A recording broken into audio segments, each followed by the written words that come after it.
സലു കിച്ചനിലേക്ക് സ്വാഗതം. അപ്പൊ കഴിഞ്ഞ വീഡിയോയിൽ ഞാൻ കാണിച്ചിട്ടില്ലായിരുന്നോ പഴയ വീട്ടിൽ നിന്ന് കുറേ ചട്ടികൾ നിസ്സാർക്ക് ഇങ്ങോട്ടേക്ക് കൊണ്ടുവരാൻ വെച്ചിരുന്നത്. അപ്പൊ അതെല്ലാം കൊണ്ടുവന്നു. അപ്പൊ അത് കഴുകി വൃത്തിയാക്കാൻ വേണ്ടിയിട്ട് നിസ്സാർക്ക് അത് പ്രഷർ പമ്പൊക്കെ എടുത്ത് റെഡിയാക്കുകയാണ്. അപ്പൊ ഇവിടെ കാറ് കഴുകാനാണ് ഈ പ്രഷർ പമ്പ് ഉപയോഗിച്ചുകൊണ്ടിരുന്നത്.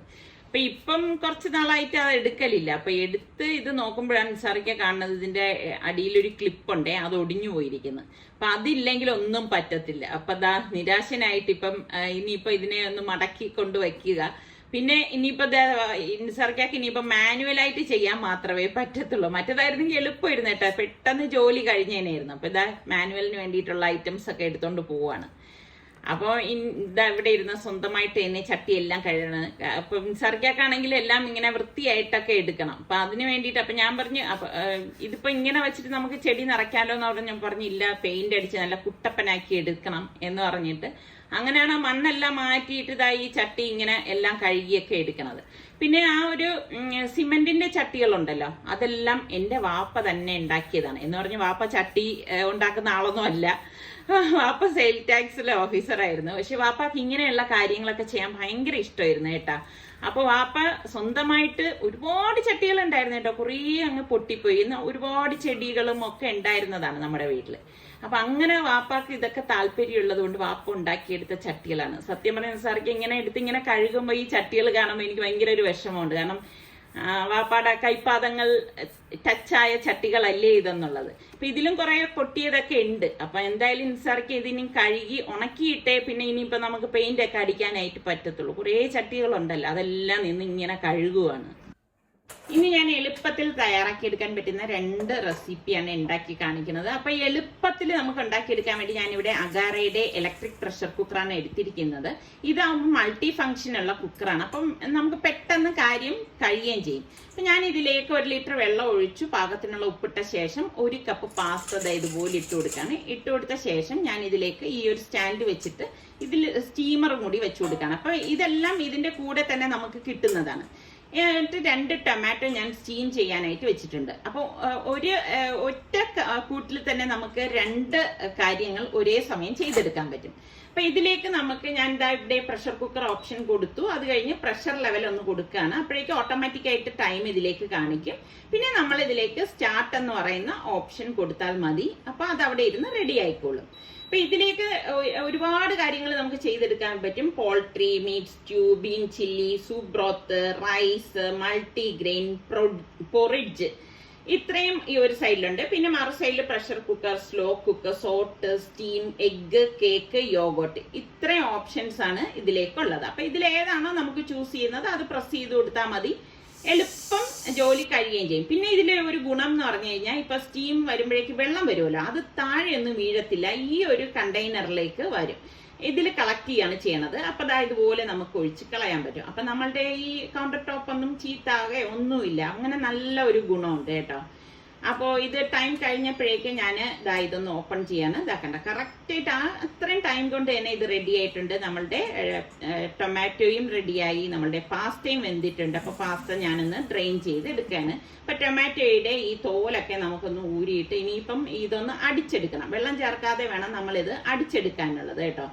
അപ്പൊ ഞാൻ ഇപ്പൊ ഈസി ആയിട്ട് നമുക്ക് 2 കാര്യങ്ങൾ ചെയ്തെടുക്കാൻ പറ്റിയിട്ടുണ്ട്. അപ്പൊ ഇതേ കുക്കറിൽ തന്നെ ഞാൻ 2 ടേബിൾ സ്പൂൺ ഓയിൽ ഒഴിച്ചിട്ട് കുറച്ച് വെളുത്തുള്ളി, സവോള, ക്യാരറ്റ്, ബീൻസ് ഇത്രയും ചെറുതായിട്ട് അരിഞ്ഞെടുത്ത് വെച്ചിട്ടുണ്ട്. അപ്പൊ നമുക്ക് എത്രയാണോ വേണ്ടത് അതിനനുസരിച്ച് വെജിറ്റബിൾസ് ഒക്കെ എടുത്താൽ മതി. ഞാനിവിടെ 1/4 കപ്പ് വീതമാണ് എല്ലാം എടുത്തത് കേട്ടോ.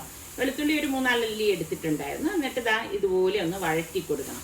ഇപ്പം നമുക്ക് ഗ്യാസ് ഒന്നും ഇല്ലാത്ത സമയമാണെങ്കിൽ പെട്ടെന്ന് ഈ ഒരു ഇലക്ട്രിക് കുക്കർ ഉണ്ടെങ്കിൽ ഉണ്ടാക്കിയെടുക്കാൻ പറ്റും. അപ്പൊ 1/4 കപ്പ് കെച്ചപ്പും കൂടി ഞാൻ ഇതിലേക്ക് ഒഴിച്ചിട്ട് ഇതുപോലെ ഒന്ന് വഴറ്റി കൊടുക്കാണ്. അപ്പൊ ഇത് അടിക്ക് പിടിക്കുക ഒന്നും ചെയ്യത്തില്ല, പെട്ടെന്ന് തന്നെ നമുക്ക് കാര്യം കഴിയുകയും ചെയ്യാം. അപ്പൊ ഇത് വഴണ്ട് വരുന്ന സമയത്ത് ഞാൻ 1 ടീസ്പൂൺ ചില്ലി ഫ്ലേക്സും 1 ടീസ്പൂൺ ഒറിഗാനോയും കൂടി ഇട്ട് കൊടുക്കണം. ഇതൊക്കെ ഇടുമ്പോഴാണ് ഈ പാസ്തയ്ക്ക് നല്ല ഒരു ടേസ്റ്റ് കിട്ടുന്നത്. അപ്പൊ അതും ചേർത്തൊന്ന് ഇളക്കിയ ശേഷം ഞാൻ ഇതിലേക്ക് നമ്മൾ ഈ ടൊമാറ്റോ വെച്ചില്ലേ അതൊന്ന് അടിച്ചെടുത്തതാണ്. ഏകദേശം 1/2 കപ്പ് ഉണ്ടായിരുന്നു. അതും കൂടി ഇട്ടിട്ട് ഒന്ന് ഇളക്കി കൊടുക്കാം. വെള്ളം ചേർക്കാതെ വേണം അടിച്ചെടുക്കാൻ, അത് പ്രത്യേകം ശ്രദ്ധിച്ചേക്കണേ. ഇതിലേക്ക് നമുക്കിനി പാകത്തിനുള്ള ഉപ്പിട്ടിട്ട് ഇതുപോലെ ഒന്ന് വഴറ്റി കൊടുക്കണം. വഴറ്റി കൊടുത്ത ശേഷം ആ ടൊമാറ്റോയും എല്ലാം യോജിച്ച് വന്നിട്ടുണ്ട്. ഞാനിവിടെ ഒരു 1/4 കപ്പ് പാല് ഒഴിച്ചു കൊടുക്കാണ്. പാല് ഒഴിച്ചിട്ട് ഫ്രഷ് മിൽക്കാണ് കേട്ടോ. ഇതൊന്ന് ഇളക്കിയെടുക്കാം. നല്ല ടേസ്റ്റി ആയിട്ടുള്ള ഒരു പാസ്ത തന്നെ ആയിരിക്കും കേട്ടോ. എന്നിട്ട് നമുക്ക് ദാ ഈ വേവിച്ച് വെച്ചിരിക്കുന്ന പാസ്ത ഇതിലേക്ക് ഇട്ട് കൊടുക്കാം. കറക്റ്റ് വേഗമായിരുന്നു കേട്ടോ. അപ്പൊ അതുകൊണ്ടാണ് എനിക്ക് നല്ല ഇഷ്ടമായത്. കാരണം എല്ലാം കറക്റ്റ് ആ പറഞ്ഞ ടൈമിന് തന്നെ എല്ലാം റെഡിയായി വന്നിട്ടുണ്ടായിരുന്നു. അപ്പൊ ദാ ഇതെല്ലാം ചേർത്ത് നല്ലതുപോലെ ഒന്ന് മിക്സ് ചെയ്തെടുക്കണം. അപ്പൊ ആ പാസ്തയും ആ വെജിറ്റബിളും എല്ലാം നല്ലതുപോലെ യോജിച്ച് വന്നിട്ടുണ്ട്. അപ്പൊ ഇനിയിപ്പം ഞാൻ ഇതിലേക്ക് 1 ടേബിൾ സ്പൂൺ ബട്ടറും കൂടി ഇട്ട് കൊടുക്കുകയാണ്. അപ്പൊ ലാസ്റ്റ് ആണ് നമ്മൾ ഈ ബട്ടർ ഇട്ട് കൊടുക്കുന്നത്. ആ ബട്ടറൊക്കെ ഇടുമ്പോൾ നല്ല ടേസ്റ്റ് ആണ് കേട്ടോ. കുട്ടികൾക്കൊക്കെ എന്തായാലും ഇഷ്ടപ്പെടും. അതുപോലെ തന്നെ അവർക്ക് ടിഫിൻ ബോക്സിലൊക്കെ കൊടുത്തു വിടാൻ പറ്റിയ ഒരു കിഡിലൻ ഐറ്റം തന്നെയാണ് കേട്ടോ. പാസ്ത എന്ന് പറയുമ്പോൾ നമ്മൾ വെളിയിലൊക്കെ പോയി വലിയ വിലയൊക്കെ കൊടുത്ത് വാങ്ങിക്കുന്ന ഒരു സംഭവമാണ്. അത് ഈസി ആയിട്ട് നമുക്ക് ഇതുപോലെ വെജിറ്റബിൾസ് ഒക്കെ ചേർത്ത് കുട്ടികൾക്ക് കൊടുക്കുകയാണെങ്കിൽ അവരുടെ ഹെൽത്തിന് നല്ലതാണ്. ഒത്തിരി അവർക്കത് ഇഷ്ടമാവുകയും ചെയ്യും. അപ്പൊ ഇതിന് മീതെ ഞാൻ ചീസും കുറച്ച് ഓർഗാനോയും കൂടി ഇട്ടിട്ട് ഇതാ ഒന്ന് ഗാർണിഷ് ചെയ്തെടുക്കുകയാണ് കേട്ടോ. അപ്പൊ ഈ രീതിയിൽ കുട്ടികൾക്കൊക്കെ ഒന്ന് കൊടുത്തു നോക്കണേ. ഇത് ഉണ്ടാക്കിയപ്പോൾ എനിക്ക് വളരെ ഈസി ആയിട്ട് തോന്നിയത് കൊണ്ട് ഞാൻ വിചാരിച്ചു ഒരു റെസിപ്പിയും കൂടി ഉണ്ടാക്കാം എന്ന് വിചാരിച്ചു. അപ്പൊ ഞാൻ ബ്രെഡ് ഉണ്ടല്ലോ, ബ്രെഡ് ഇതുപോലെ അരികിലേക്ക് കേക്ക് ടിന്നിന്റെ അരികിലേക്ക് വെച്ചു കൊടുക്കാണ്. അതിന്റെ സൈഡൊക്കെ കട്ട് ചെയ്ത ശേഷമാണ് വെച്ചു കൊടുത്തത്. എന്നിട്ട് ഇപ്പൊ നമ്മൾ ഉണ്ടാക്കി അതേപോലെ തന്നെ ഞാൻ വീണ്ടും ഉണ്ടാക്കിയിട്ടുണ്ടായിരുന്നു. അപ്പൊ ആ ഒരു പാസ്ത ഇതിന്റെ സെന്ററിലേക്ക് വെച്ചു കൊടുക്കാണ്. അപ്പൊ അത് ചൂടാറണം എന്നൊന്നും ഇല്ല കേട്ടോ. അപ്പൊ ഈ സമയം നമ്മൾ ഓവൻ പ്രീഹീറ്റ് ചെയ്യാൻ വെച്ചിട്ടുണ്ടായിരിക്കണം. 150 ഡിഗ്രി സെൽഷ്യസിൽ 5 മിനിറ്റ് ഞാൻ ഓവൻ പ്രീഹീറ്റ് ചെയ്യാൻ വെച്ചിട്ടുണ്ട്. എന്നിട്ട് ഈ പാസ്ത ഇതുപോലെ ഒന്ന് ലെവൽ ചെയ്ത് കൊടുക്കണം. ഇതേപോലെ ലെവൽ ചെയ്ത് കൊടുത്ത ശേഷം ഞാൻ ഇതിലേക്ക് ടൊമാറ്റോ സ്ലൈസ് ചെയ്തത്, റൗണ്ടിന് സ്ലൈസ് ചെയ്തത് ഇതുപോലെ വെച്ചു കൊടുക്കാണ്. വെച്ചു കൊടുത്ത ശേഷം വീണ്ടും ചീസ് ഇതുപോലെ വെച്ചു കൊടുക്കാണ്. അപ്പൊ നിങ്ങൾക്ക് മൊസറല്ല ചീസ് വേണമെങ്കിൽ അത് വേണമെങ്കിലും വെച്ചു കൊടുക്കാം. ഞാനിപ്പം ഈ സ്ലൈസ് ചെയ്ത ചീസാണ് വെച്ചു കൊടുക്കുന്നത് കേട്ടോ. അതൊക്കെ നമ്മളുടെ ഇഷ്ടത്തിനനുസരിച്ച് ചെയ്യാം. അപ്പൊ ഓവൻ പ്രീഹീറ്റ് ആയപ്പോഴേക്കും ഞാൻ ഈ ട്രേ ഇതിലേക്ക് വെച്ചു. വീണ്ടും ഞാനൊരു 150 ഡിഗ്രി സെൽഷ്യസിൽ 20 മിനിറ്റ് ബേക്ക് ചെയ്തതാണ്. അപ്പൊ ദാ നമ്മളുടെ 20 മിനിറ്റ് കഴിഞ്ഞപ്പം പാസ്ത കേക്ക് റെഡി ആയിട്ടുണ്ട്. കണ്ടോ, അടിപൊളിയാണ് കേട്ടോ. നല്ല മണം വരുന്നുണ്ടായിരുന്നു. ഞാൻ പറഞ്ഞില്ലേ, നിങ്ങൾക്ക് വേണമെങ്കിൽ ഈ ചീസിന് വരെ മൊസറല്ല ചീസ് ഇട്ടാലും അടിപൊളി ടേസ്റ്റ് ആയിരിക്കും കേട്ടോ. കുട്ടികൾക്കൊക്കെ കൊടുക്കണമെങ്കിൽ മൊസറല്ല ചീസ് ഇട്ടിട്ട് കൊടുത്താൽ മതി കേട്ടോ. അപ്പൊ ദാ നമ്മളുടെ പാസ്ത കേക്കും റെഡി ആയിട്ടുണ്ട്. അപ്പൊ ഞാൻ ഇതൊന്ന് കട്ട് ചെയ്ത് കാണിച്ചു തരാമേ. അപ്പൊ ഇങ്ങനെയൊക്കെ ഉണ്ടാക്കി കുട്ടികൾക്കൊക്കെ കൊടുക്കുമ്പം അവർക്കും ഭയങ്കര ഇഷ്ടമാകും കേട്ടോ. അപ്പൊ ഞാൻ ഇവിടെ ബ്രെഡ് വീറ്റ് ബ്രെഡ് ആണ് എടുത്തത് കേട്ടോ. അപ്പം എനിക്ക് തോന്നും സ്വീറ്റ് ബ്രെഡിനെക്കാളും ഇതുപോലെ വീറ്റ് ബ്രെഡ് എടുക്കുന്നതായിരിക്കും കുറച്ചുകൂടി ടേസ്റ്റ് എന്നാണ് എനിക്ക് തോന്നുന്നത്. അതൊക്കെ നിങ്ങളുടെ ഇഷ്ടത്തിനനുസരിച്ച് എടുക്കാം കേട്ടോ. അപ്പൊ ഞാൻ ഇതൊന്ന് കഴിച്ചു നോക്കാണ്. ഭയങ്കര ടേസ്റ്റ് ആയിരുന്നു കേട്ടോ. വായി വയ്ക്കുമ്പോ തന്നെ നല്ല ഒരു ടേസ്റ്റ് ആണ്. അപ്പം അതിന്റെ കൂട്ടത്തിൽ ഈ ഒരു ബ്രെഡ് ഇപ്പൊ റസ്ക് പോലെ, അതായത് കുറച്ച് നല്ല ഒരു ടേസ്റ്റിലാണ് കേട്ടോ. ഭയങ്കര ഹാർഡല്ല, അങ്ങനെ ഒരു ടേസ്റ്റ് ആണ്. അപ്പൊ നിങ്ങൾ ഇങ്ങനെ ഒന്ന് ട്രൈ ചെയ്യൂ. അങ്ങനെ ഉച്ച കഴിഞ്ഞ ശേഷം നിസാറിക്ക കഴുകി വെച്ച ചട്ടികളെല്ലാം ഉണങ്ങിയിട്ടുണ്ടായിരുന്നു. അപ്പൊ നിസാറിക്ക പ്രൈമറൊക്കെ വാങ്ങിച്ചു വന്നിട്ടുണ്ടായിരുന്നു കേട്ടോ. അപ്പൊ അതിലൊക്കെ പ്രൈമർ അടിക്കുകയാണ്.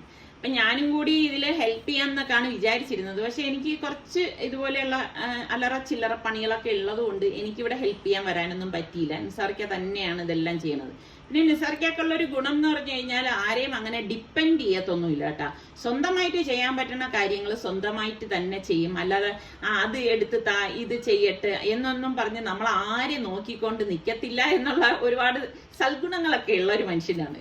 അപ്പൊ ചട്ടിയൊക്കെ എല്ലാം പെയിന്റ് അടിച്ചതൊക്കെ എടുത്ത് ഇവിടെ കൊണ്ടുവന്ന് വെക്കുകയാണ്. ഇനി ഇതുപോലെ തന്നെ ഇതിന്റെ പകുതി ഇരിപ്പുണ്ട്. അതെല്ലാം ഇനി ഇത് കഴിഞ്ഞ ശേഷം മാത്രമേ നിസാറിക്ക് അതൊക്കെ ചെയ്യത്തുള്ളൂ. കഴിഞ്ഞ പ്രാവശ്യം ഞാൻ നിങ്ങളെ കാണിച്ചിട്ടുണ്ടായിരുന്നല്ലോ നമ്മളുടെ ഇവിടെ കൂഴച്ചക്ക വെട്ടിയതും മുറിച്ചതും ഒക്കെ. അപ്പൊ അതിൽ കുറച്ച് കൂഴച്ചക്ക ഞാൻ ഇതുപോലെ മാറ്റി ഫ്രിഡ്ജിലേക്ക് വെച്ചിട്ടുണ്ടായിരുന്നുണ്ട്. അപ്പൊ നിസാറിക്ക് എൻ്റെ അടുത്ത് 2-3 ദിവസം കൊണ്ട് പറയുന്നുണ്ട് ചക്ക എപ്പോൾ ഉണ്ടാക്കി കൊടുക്കുക. അപ്പൊ ഞാൻ സത്യം പറഞ്ഞ മടിച്ചിട്ട് ഓരോ ദിവസം നാളെ ആവട്ടെ എന്ന് വിചാരിച്ചിരുന്നു. അപ്പൊ ഇനിയും ഈ ചക്ക എടുത്തില്ലെങ്കിൽ ഇത് ചീത്തായി പോകും. പിന്നെ നിസാറിക്ക് അത് ആഗ്രഹിച്ച് ചോദിച്ചും കൂടിയില്ല. ഇനിയിപ്പോ നോമ്പ് വരെയാണ്. അപ്പൊ അതുകൊണ്ട് ഞാൻ വിചാരിച്ചു ഇന്ന് എന്തായാലും ഉണ്ടാക്കാം. അപ്പൊ കുറച്ച് കൂഴച്ചക്ക ഉള്ളത് കൊണ്ട് കുറച്ച് വരിക്കച്ചക്ക കൂടി ഇവിടെ ഇരിപ്പുണ്ടായിരുന്നു. അപ്പൊ അതും കൂടി ഞാൻ എടുക്കാണ്. അപ്പൊ എടുത്ത ശേഷം നമുക്കിത് മിക്സിയുടെ ജാറിലേക്ക് ഇട്ട ശേഷം ഇതൊന്ന് അരച്ചെടുക്കണം. ഇപ്പൊ പണ്ടത്തെ ആൾക്കാരൊക്കെ ആണെങ്കിൽ ഇത് അമ്മിക്കല്ലിലോ ആട്ടുകല്ലിലോ ഇട്ട് അരച്ചെടുക്കുകയാണ് ചെയ്യണത്. അപ്പൊ ഇപ്പൊ എല്ലാം ഇതുപോലെ മെഷീൻസ് ഒക്കെ വന്നതാണ്. നമുക്കൊക്കെ ജോലി എളുപ്പമായി എന്ന് വേണം പറയാനല്ലേ. അപ്പൊ ഈ അരച്ചത് ഞാനൊരു ബൗളിലേക്ക് ഇട്ട് കൊടുക്കാണ്. ഇട്ട് കൊടുത്ത ശേഷം നമുക്കിതിലേക്ക് 1 ടീസ്പൂൺ ഏലക്ക പൊടിച്ചതും കൂടി ചേർത്ത് കൊടുക്കാം. അതൊക്കെ ഇടുമ്പോഴാണ് ടേസ്റ്റ് കേട്ടോ. പിന്നെ 1/4 കപ്പ് ശർക്കര ഉരുക്കിയതും കൂടി ഇതിലേക്ക് ഒഴിച്ച് മിക്സ് ചെയ്ത് കൊടുക്കുകയാണ്. ഞാൻ എങ്ങനെയാന്ന് വെച്ചാൽ ശർക്കര ഉരുക്കിയ ശേഷം അരിച്ചിട്ട് അത് തണുത്തിട്ട് കുപ്പിയിലാക്കി ഫ്രിഡ്ജിൽ സൂക്ഷിക്കുകയാണ് ചെയ്യണത്. അങ്ങനെ വരുമ്പോൾ നമുക്ക് ഇതുപോലെ പെട്ടെന്ന് എന്തെങ്കിലുമൊക്കെ ഉണ്ടാക്കി എടുക്കണമെങ്കിൽ നല്ല എളുപ്പമായിരിക്കും കേട്ടോ. അപ്പൊ ദാ ഇതുപോലെ നല്ലതുപോലെ മിക്സ് ചെയ്ത ശേഷം ഞാൻ ഇതിലേക്ക് 1/4 കപ്പ് അരിപ്പൊടി എടുത്തിട്ടുണ്ട്. അത് കുറേശ്ശെ വേണം നമ്മൾ ഇതിലേക്ക് ചേർത്ത് കുഴച്ചു കൊടുക്കാനുള്ളത് കേട്ടോ. പിന്നെ ഈ ചക്കയപ്പം ഉണ്ടാക്കുമ്പോഴൊക്കെ നമ്മൾ ശ്രദ്ധിക്കേണ്ട ഒരു കാര്യം എന്ന് പറഞ്ഞാൽ അരിപ്പൊടിയുടെ അളവ് കുറഞ്ഞിരിക്കണം, എങ്കിലേ ആ ഒരു ചക്കയുടെ ടേസ്റ്റ് നമുക്ക് കിട്ടത്തുള്ളൂ. അപ്പൊ നമുക്ക് ഇതിലേക്ക് ഇനിയിപ്പം തേങ്ങ വേണം. ഞാനിവിടെ ഏകദേശം ഇതുപോലെ തന്നെ ഒരു 1/4 കപ്പ് തേങ്ങയും കൂടി ചേർത്ത് കൊടുക്കുകയാണ്. അപ്പൊ തേങ്ങയൊക്കെ നിങ്ങൾക്ക് വേണമെങ്കിൽ ചേർത്ത് കൊടുത്താൽ മതി, തേങ്ങ ചേർക്കാതെയും ഉണ്ടാക്കാം. അപ്പോൾ ഇൻസർക്കൊക്കെ തേങ്ങ വേണം എന്ന് പറഞ്ഞുകൊണ്ടാണ് ഞാൻ തേങ്ങ ചേർത്ത് ഇത് നന്നായിട്ടൊന്ന് മിക്സ് ചെയ്തെടുത്തിരിക്കുന്നത്. പിന്നെ വാഴയില ഒന്ന് വാട്ടിയെടുത്ത ശേഷം നമുക്ക് ഇത് വാഴയിലേക്ക് വച്ചിട്ട് ഫോൾഡ് ചെയ്തിട്ടാണ് ഇത് ആവിയേറ്റി എടുക്കുന്നത്. അപ്പൊ അത്യാവശ്യം ഒരാള് ഒരു ചക്കയപ്പം തിന്നാൽ മതി എന്നുള്ള കണക്കിന് ഞാൻ ഇച്ചിരി വലിപ്പത്തിലാണ് ഇത് ഉണ്ടാക്കണത് കേട്ടോ. എന്റെ വാഴയിലാണ് എനിക്ക് കംപ്ലീറ്റ് കീറിപ്പോയി കാറ്റടിച്ചിട്ടേ. അപ്പൊ അത്യാവശ്യം 2-3-4 കിട്ടിയിട്ടുണ്ട്. അതിലാണ് ഞാനിപ്പോ ഇത് റെഡിയാക്കണത് കണ്ടോ. അപ്പം ഇതിനെ ഇതുപോലെ ഒന്ന് ഫോൾഡ് ചെയ്തെടുക്കണം. ഇനി ഇരിക്കുന്നതെല്ലാം നമുക്ക് ഈ ഒരളവിൽ ഞാൻ ഒന്ന് ഇതുപോലെ ഒന്ന് ലെവൽ ചെയ്തിട്ട് ഈ ഇലയൊന്ന് മടക്കി എടുക്കുകയാണ് ചെയ്യണത്. അപ്പൊ നിങ്ങളൊക്കെ എങ്ങനെയാണ്, ഇതുപോലെ തന്നെയാണ് ചക്കയപ്പം ഉണ്ടാക്കുന്നത്? നിങ്ങൾക്ക് ചക്കയപ്പം ഇഷ്ടമുള്ള എത്ര പേരുണ്ട്? എനിക്ക് ഭയങ്കര ഇഷ്ടമാണ് കേട്ടോ ചക്കയപ്പം എന്ന് പറഞ്ഞാല്. പിന്നെ ഇതിൽ കുരുമുളക് ചേർക്കുന്നവരുണ്ട്. അതൊക്കെ നിങ്ങളുടെ ഇഷ്ടത്തിനനുസരിച്ച് ചെയ്യാം കേട്ടോ. നിങ്ങൾ ഉണ്ടാക്കുന്ന വിധം കൂടി അറിയാമെങ്കിൽ ഒന്ന് പറയും കേട്ടോ. അപ്പൊ ഞാനിത് നമ്മുടെ ഈ അഗാറോ ഇലക്ട്രിക് പ്രഷർ കുക്കറിൽ തന്നെ സ്റ്റീം ചെയ്തെടുക്കാൻ പോകണം. അപ്പൊ അത് യൂസ് ചെയ്തപ്പോൾ എനിക്ക് ഭയങ്കര ഇഷ്ടപ്പെട്ടുകൊണ്ടാണ് ഞാൻ വിചാരിച്ചെങ്കിൽ പിന്നെ ഇതും കൂടി അതിൽ സ്റ്റീം ചെയ്തെടുക്കാന്ന്. അപ്പൊ അതിന്റെ സ്റ്റാൻഡ് വെച്ച ശേഷം നമുക്ക് സ്റ്റീമർ വെച്ചിട്ട് ഇതിനി ഇല ഇതിലേക്ക് വെച്ചിട്ട് നമുക്കിനി ആവിയേറ്റി എടുക്കാം. അപ്പൊ ഇന്ന് ഞാൻ ഈ ഉണ്ടാക്കിയ 2 റെസിപ്പിയിൽ നിങ്ങൾക്ക് ഏതാണ് ഏറ്റവും ഇഷ്ടപ്പെട്ടതെന്നും കൂടി ഒന്ന് പറയണം കേട്ടാ. കുട്ടികൾ ഏതാണ് ഇഷ്ടപ്പെടുന്നതെന്നും കൂടി നിങ്ങളുടെ വീട്ടിലെ കാര്യങ്ങളൊന്ന് പറയണേ. അപ്പൊ ഞാൻ നമ്മൾ ഈ കുക്കർ മൂടിയ ശേഷം അതിൽ സ്റ്റീം ഓപ്ഷൻ കൊടുത്തു. ഇപ്പൊ ടൈം ആയപ്പോഴേക്ക് കുക്കർ ഓപ്പൺ ചെയ്യപ്പോ തന്നെ അടിപൊളി മണം വരുവാണ് കേട്ടാ. അപ്പൊ നമുക്ക് എളുപ്പം തയ്യാറാക്കി എടുക്കാൻ പറ്റുന്ന ചക്കയപ്പവും ഇവിടെ റെഡി ആയിട്ടുണ്ട്. ഞാൻ എപ്പോഴും പറയുന്നത് പോലെ നമ്മുടെ ചാനൽ സബ്സ്ക്രൈബ് ചെയ്യാതെ ആരെങ്കിലും കാണുന്നുണ്ടെങ്കിൽ നിങ്ങൾക്ക് ഇഷ്ടപ്പെടാണെങ്കിൽ സബ്സ്ക്രൈബ് ചെയ്യാനും ആ ബെല്ലൈക്കൺ പ്രസ് ചെയ്യാനും ഒന്നും മറന്നു പോരുതേ. അപ്പൊ അടുത്ത് നമുക്ക് നല്ല റെസിപ്പിയോ വ്ളോഗായിട്ടൊക്കെ കാണാം. അതുവരയ്ക്കും എല്ലാവർക്കും ബൈ ബൈ.